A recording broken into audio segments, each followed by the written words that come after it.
hope you are fine. So today we are going to solve the problem of the day for 28th January. Uh, Actually, I took a break of 2 days because I was not I was went for a trip, so that's why I was not capable of creating the video for those two problem of the days. But I will definitely upload the videos sometime soon. Till then, let's start the today's problem. Actually, I have solved this problem earlier today, but I will explain it to you again. So the problem is maximum number of fishes in a grid, right? This is a medium type of problem. Topics are array, DFS, BFS, union, find, matrix. Okay, so the question is simple. We are given a matrix, right? Matrix represents a land which is represented by 0 and water which is represented by some number, integer, positive integers, and inside a cell the number represents the number of fishes, right? Okay, now now we have a fisherman which can catch a fish inside a pool, but it cannot move between two pools, right? So it can move either in the four direction, which is left, right, up and down. It cannot move diagonally. So we have to find that how many the maximum number of fish a fisherman can catch. So in this particular example, from this pool it can catch 2 plus 1 3 fishes. From this pool it can catch 5 fishes. From this pool it can catch 5 fishes, and from this pool it can catch 7 fishes. The answer is 7, right? Taking this example, from this pool it can catch 1 fish. From this pool it can also catch 1 fish. The answer is 1 fish, right? So as you can see, this is a pretty similar type of a question, similar with the number of Iceland, right? Here we just have to count the number of fishes inside a pool, and we have to return the maximum number of fishes. That's it. So I have used BFS, breadth first search. We can use DFS also. Okay, so let's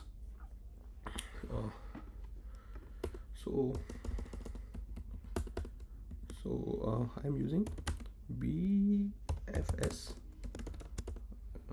I hope you guys are already aware about the BFS. If not, then let's read about it.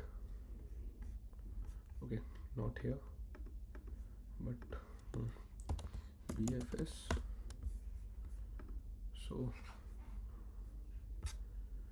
BFS is fundamental. Let me BFS GIF. So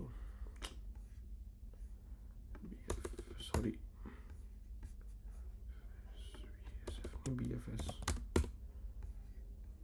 So is there any GIF here?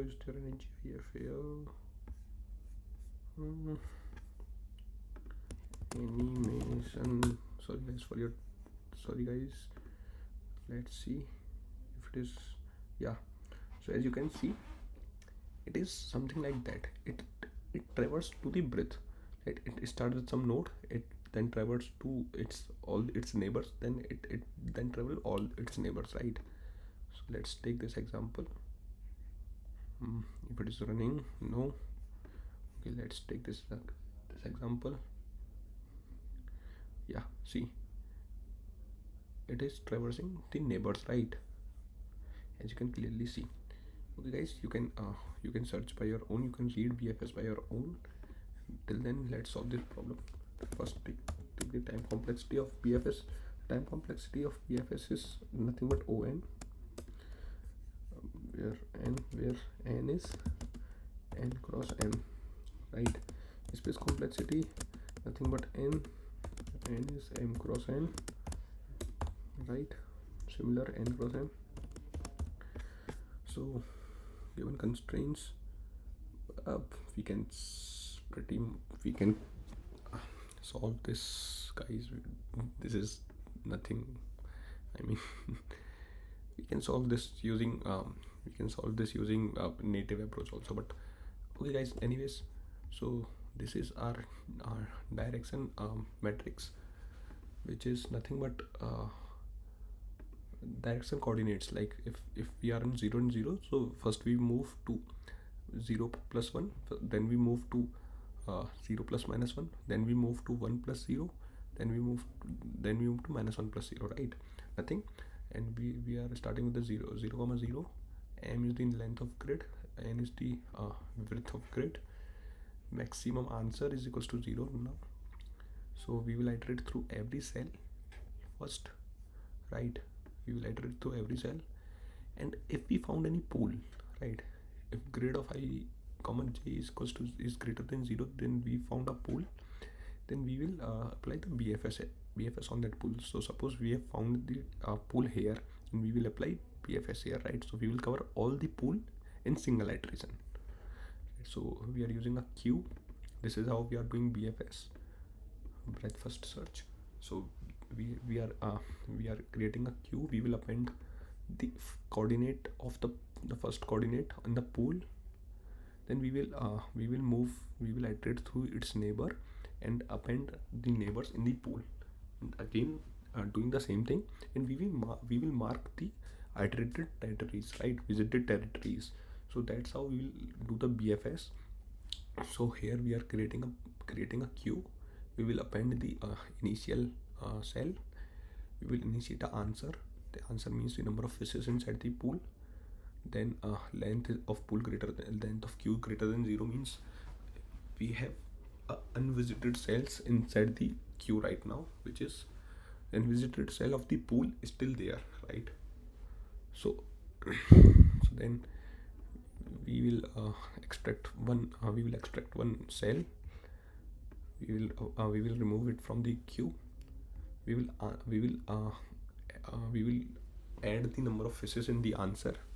So let's see, we are reached 1. We will add 1. We will make 1 0 means we have added the fishes. Now we have visited this cell. We don't have to visit it again and again, right? For k in range 4 means we are this is for the direction. So this is for the direction. This is the neighbor x. This is the neighbor y. This is the condition. If neighbor x is greater than 0 means this means the neighbor x and neighbor y is inside the range, right? And neighbor x neighbor y is greater than 0 means it is visible, it is visitable, right? Means we can visit that cell. So if we can visit that cell, neighbor cell, we will append it in the queue. This queue will run. This will visit all the pool, right? And then we will check if the max answer is greater than. So we will compare the max answer with the answer, and if max answer is greater than the max answer is smaller than the answer, we will make max answer as answer, right? Then we will iterate again through the this cell, and that's how. And while iterating through the pool within this queue wala loop, we will make the cells 0, so this will not get passed again and again for the same pool. So, and then we will return the answer. This case is getting passed, guys. So yeah, that's how we will solve this problem. This is the similar. This problem has the similar with the number of island, max area of island. Yeah, so these two problems have the similar kind of solutions. These are the standard problem, and this is the some modified one. So I hope you understand this approach. I hope you gain some knowledge from this video. Thank you for your time. Thank you.